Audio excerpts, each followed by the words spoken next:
ناصر المضاغي رئيس جمعية عشاق الطرب الأصيل. اليوم الجمعية تحتفي بالموسيقار محمد بن عبد السلام الذي كان أحد أبرز الأسماء في تاريخ الأغنية العصرية. في أي سياق يتم تنظيم هذا التكريم؟ بالطبع الجمعية ديالنا جمعية عشاق الطرب الأصيل من الأهداف ديالها وهو الاحتفاء وتكريم بعض الرواد اللي بصموا التاريخ ديال الأغنية المغربية. واليوم جاء الدور ديال الملحن الكبير الأستاذ محمد بن عبد السلام، كما كان بأنه من قبل كنا درنا تكريم ديال الأستاذ محمد ديال عبد الوهاب الكادي وعبد الله عصامي وحسن الخدميري وآخرون. ثقافة الاعتراف هي ضمن أجندة هذه الجمعية. هل يمكن أن نعتبر ثقافة الاعتراف جسرا يربط بين الماضي والحاضر؟ بطبيعة الحال، لأن الأمة اللي ما كتعترفش بالرواد ديالها واللي ما كتعترفش بالناس اللي ساهموا في الحضارة ديالها والتقدم ديالها فهي دولة ناقصة، يعني من ناحية ديال الاعتراف. ولكن اليوم يعني بهذا التكريم اللي كنديرو فهو يعني اعتراف لهاد الناس هادو اللي ما أدوا من أعمال جليلة في التاريخ ديال الأغنية المغربية والفن المغربي عامة. أخيرا، أنتم من مولاة الأغنية العصرية ومتمسكون ببقائها على قيد الحياة، ما هو موقع الأغنية العصرية في خريطة الأغنية العربية حاليا؟ بطبيعة الحال هذا السؤال هذا هو وجيه، ولكن يعني حنايا من الأهداف ديال الجمعية ديالنا وهو الحفاظ على هذا الموروث الثقافي والفني اللي توصلنا به من الأجيال اللي سبقونا. فالحمد لله أنا كنشوف بأنه كاين واحد الإقبال، لأنه فن مرتكز على أسس قوية وأسس متينة، إذن ولا بد ما غادي ينال الإعجاب ديال الأجيال المقبلة. فالحمد لله أنا متفائل وكنشوف من خلال الجمعية ديالنا بأنه الناس كيجيو وتيتمتعوا بهذه الأغاني هذه، وهذا تيدل على أن هذه الأغاني غادي تبقى خالدة وتبقى تناول من جيل إلى آخر. شكرا سي ناصر.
مرحبا بكم في هذه السهرة الاستثنائية.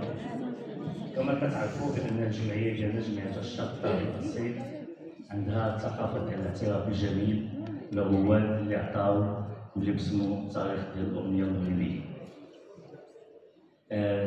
اليوم جاء الدور ديال الفنان والملحن الكبير الأستاذ محمد بن عبد السلام رحمه الله. بدنا ندوز الكلمة الأخت وصال تعطينا واحد النبذة على حياة الفنان ديالنا اللي نحتفل به اليوم.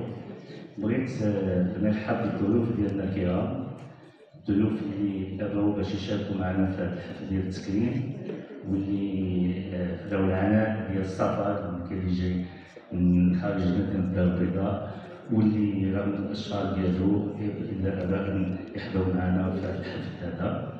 واخص بالذكر الاستاذ عبد الله عصامي،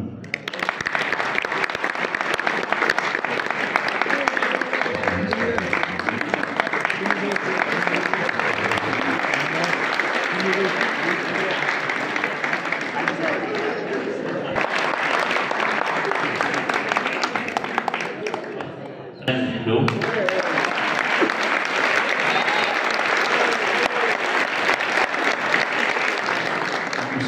عبد العال الغاوي،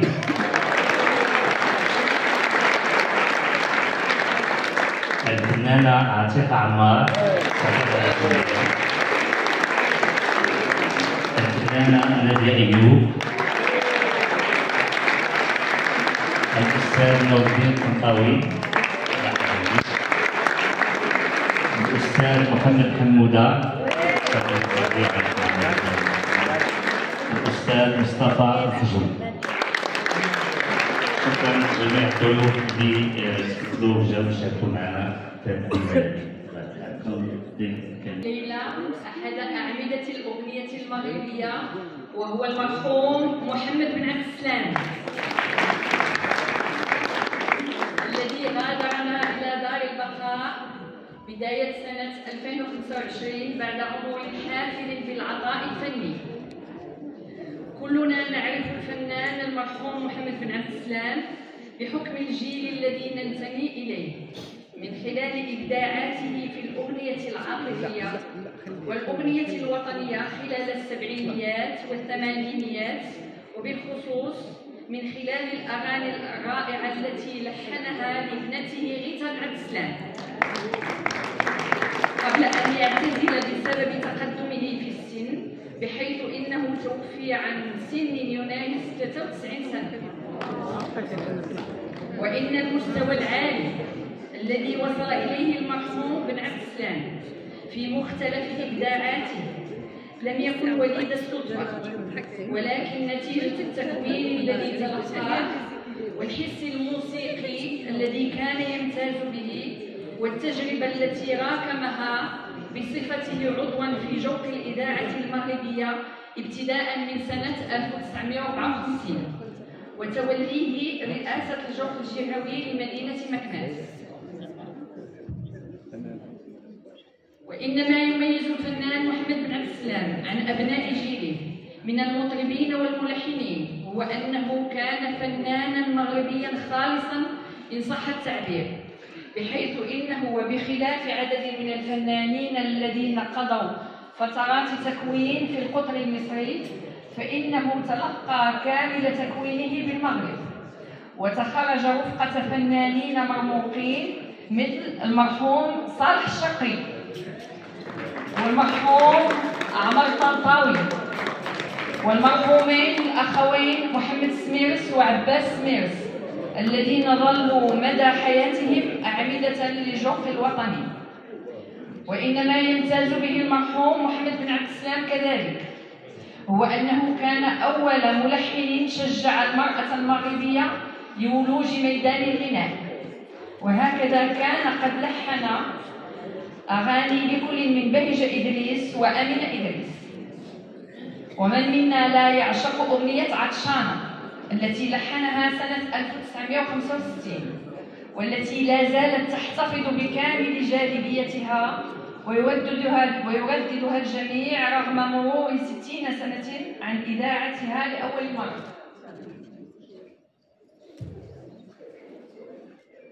ولا يفوتنا أن نذكر كذلك بإبداعات المرحوم محمد بن عبد السلام في ميدان الأغنية الوطنية، والتي منها لا تزال تزرع الحماس في أجيال متعاقبة مثل أغنية عيشي عيشي يا بلادي عيشي. إن هذه النهضة لا تفي للتعريف بالدور الكبير الذي لعبه المرحوم محمد بن عبد السلام في تطوير الأغنية المغربية. وفي هذا السياق تجدر الإشارة مثلا إلى أنه هو الذي لحن أغنية يا الغادي في الطوموبيل التي سجلها الفنان عبد الوهاب التكالي سنة 1959. نسأل الله أن يسكن المرحوم محمد بن عبد السلام فتيح جناته، وأن يجعل ما أسداه لوطنه وللأغنية المغربية من خدمات في ميزان حسناته. وأتمنى لكم سهرة ممتعة. الكلمة للمايسترو الأستاذ صلاح الشقاوي المصري.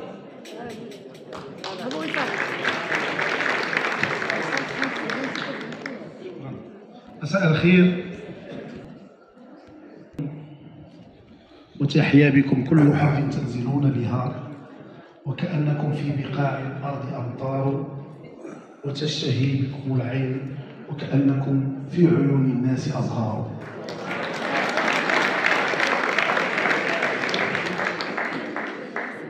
أيها الحضور الكريم، بدوري أرحب بكم جميعا كل واحد في اسمه. كان بودي أن أسلم عليكم واحد تلو الآخر، لكن لم أستطع. سأترك أنغام الموسيقى محمد بن عسلان تصافح أذانكم وكأنني بها أقبلكم.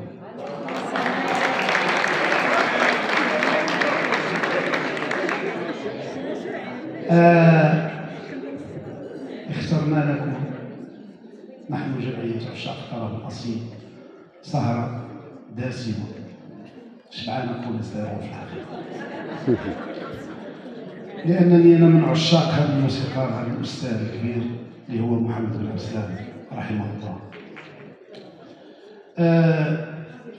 ماذا نقول؟ ماذا عساني أن أقول عن هذا الأستاذ الكبير؟ غواص في بحر الآلة الأندلسية، الموسيقى الأندلسية، غواص في بحر الملحون، غواص في الموسيقى الشرقي. يعتبر هذا الرجل من الملحنين ومن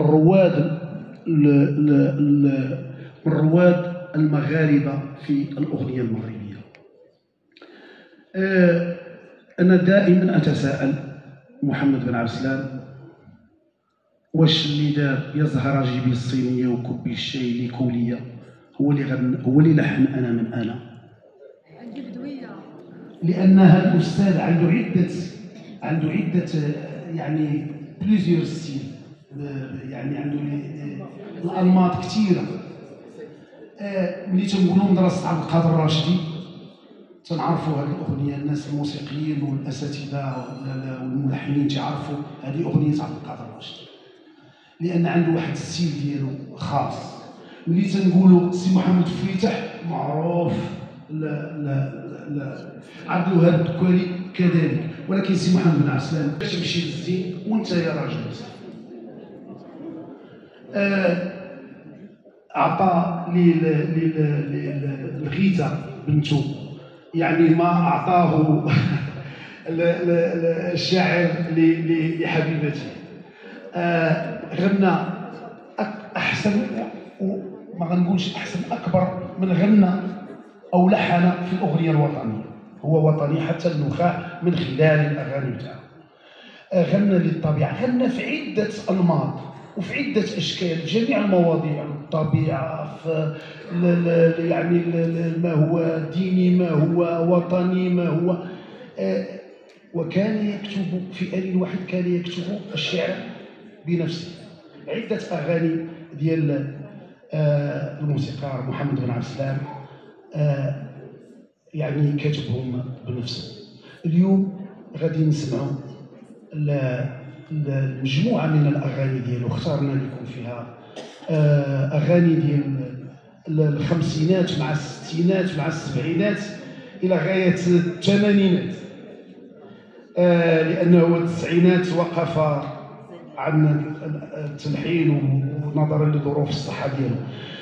غادي نقدم لكم باش ما نطولوش عليكم، باش لأن سهرتنا ديال الغناء وديال الطرب، غادي نقدم لكم صوت جميل، نادية بن عياد، من الأصوات الرائعة اللي عندنا في الدار البيضاء تنفتخروا بها، اللي غادا تقدم لنا أغنية من أجمل الأغاني ديال نعيمة سميح اللي هي البحار.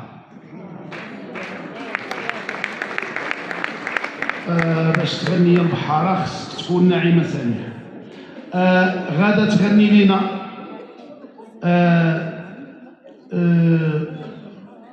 أنا من أنا، القصيدة الجميلة اللي أيوم تتموت عليها وخدناها معنا عدة مرات. غادي نسمعوها بهذا الصوت الجميل، وغتغني معنا الله عليها زيارة.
Thank you.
اشتاني كان في الاول حبسوني عمامي نقلبي في الاخر رجع صراني اشتاق نمشي الزين انت يا راجل مسكين زماني غلبك في ناحي ما سمعتيش اشتاني كان في الاول حبسوني عمامي نقلبي في الاخر رجع صراني اشتاق نمشي الزين وانت يا راجل مسكين اشتاق نمشي الزين وانت يا راجل مسكين ما سمعتيش اشتاق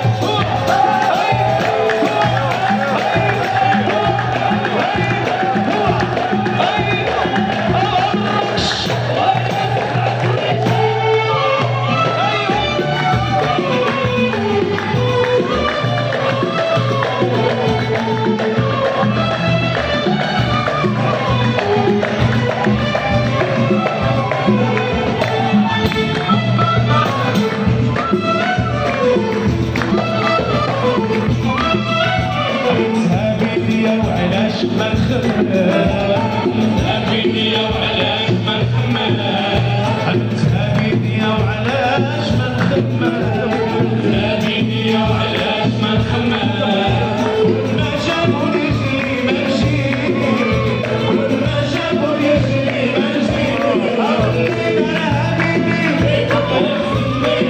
ولينا هابيدي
Thank you.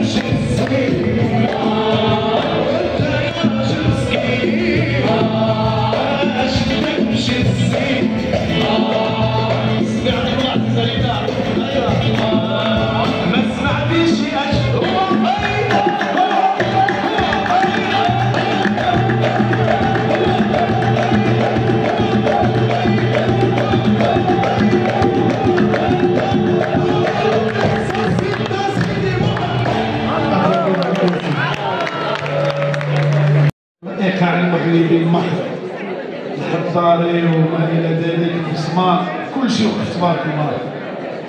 يعني انا عاد عرفت القلوب طيبه بس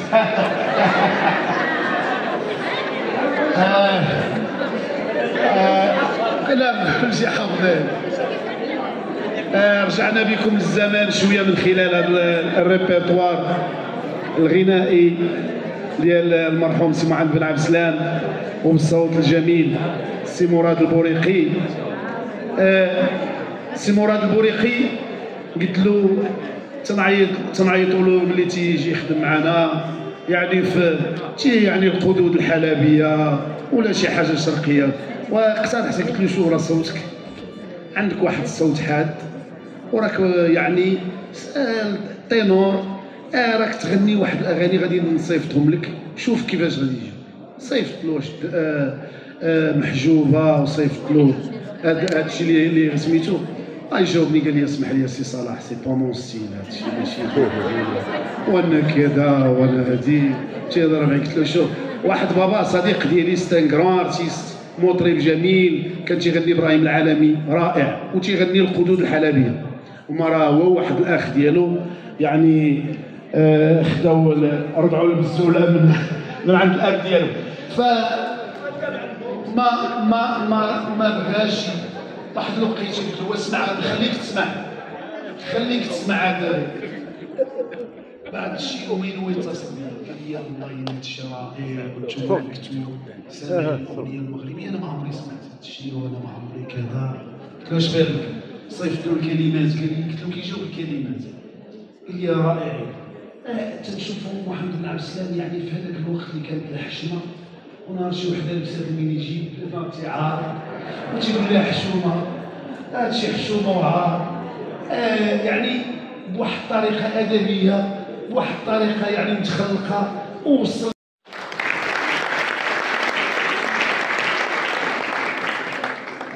بسم الله الرحمن الرحيم.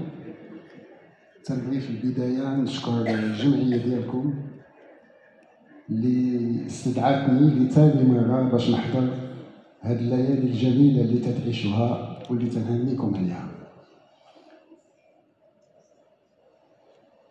راكم تتكونوا واحد الشريحه وطنيه اللي تتعترف بالوفاء، لان اذا تحتفلوا اليوم محمد بن عبد السلام فانتم اوفياء لواحد الفنان كبير، وملي تترددوا الاغاني ديالو معنى انه دخل القلب ديالكم ودخل الدماغ ديالكم وصبح جزء من التفكير ديالكم وجزء من داك الروح الفنيه الابداعيه ديالكم.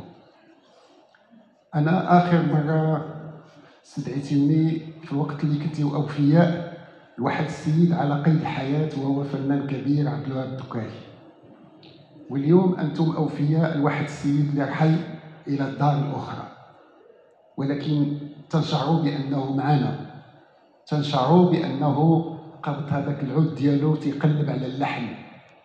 وانا اسمحوا لي نقول لكم عشت في التلفزه المغربيه في الايام ديال العز ديالها، كانت واحد البلاطو التلفزه المغربيه كانوا الفنانين مفتوحين له الابواب والنوافذ، تيدخلوا وتيلحنوا وما يمكنش تدخل الاذاعه والتلفزه وما تصيبش واحد الملحن ولا واحد المغني تيدرب. اليوم ما شاء الله تنقول هذا الشيء وانا من المؤسسين التلفزه المغربيه، ما تيصيبوش وقت يدوزوا لنا اغنيه ديال محمد عبد الوهاب، ديال سي محمد بن عبد السلام، ولا ديال عبد السلام عامر، ولا ديال احمد البيضاوي، ولا ديال عبد القادر الراشدي. ما بقيناش نسمعوا عزيزه جلال واخا مشات، ما بقيناش نسمعوا الفنانين اللي عشنا معاهم اللي كانوا كرماء معنا. اسمحوا لي نقول لكم انتم تتكونوا واحد المربع ديال الدواقيات والدواقيين، فحافظوا على هذا الانسجام ديالكم.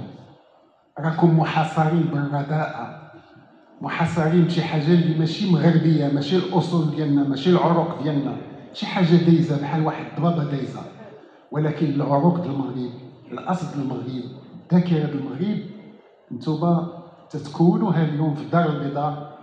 نتمنى على الله يكونوا بحالكم كثار في المدن الاخرى. الان بغيت نحدثكم على واحد الحاجه اخرى.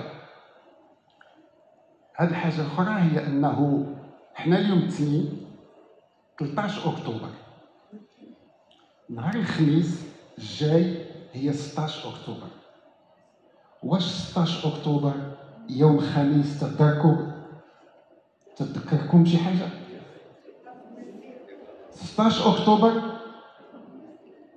يوم خميس. شوف الله سبحانه وتعالى من بعد 50 سنه غادي نحتفلوا يوم خميس 16 اكتوبر بالخطاب اللي لقاه الحسن الثاني في مدينه مراكش واعلن فيه على تنظيم المسيره الخضراء.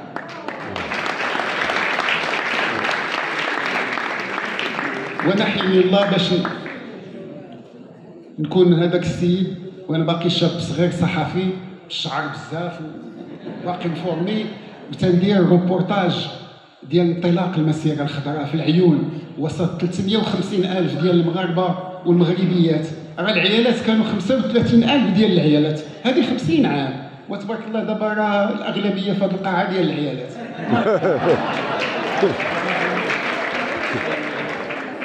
ورغم مرور 50 سنه لازلنا نردد الاغاني اللي دخلت لنا في قلبنا وجات في مزاجنا، ومعنا واحد الشخص عظيم اللي لحن هذه 50 عام وحنا باقيين تنقولوا صوت الحسني لنا هذه بلسانك يا صاحبي.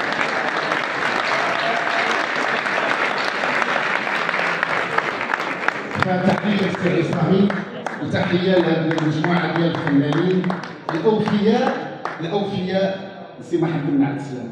وسمحوا لي انا الا خليتي لي الهضره